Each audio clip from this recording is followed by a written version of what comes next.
Special lemon rice തയ്യാറാക്കാനായിട്ട് ഒരു പാനിൽ അല്പം എണ്ണ ഒഴിച്ച് ചൂടാക്കുക.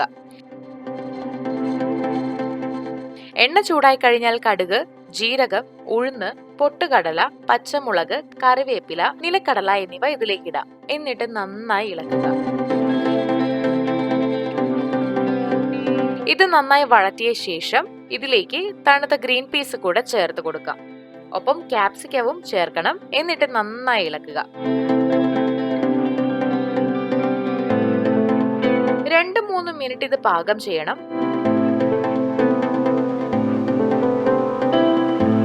അടുത്തതായിട്ട് മഞ്ഞളിട്ട് ഒരു 2 മിനിറ്റ് ഇത് ഇളക്കാം.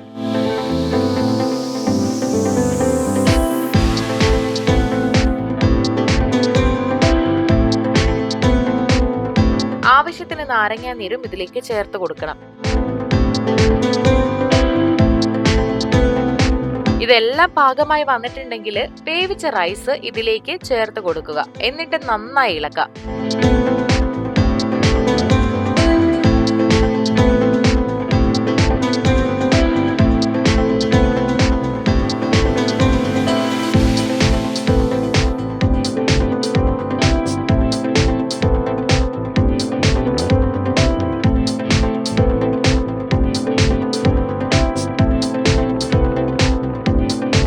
ഇനി ഉപ്പും ചിരകിയ തേങ്ങയും മല്ലിയിലയും ഇട്ട ശേഷം ഇത് വീണ്ടും നന്നായി ഇളക്കുക.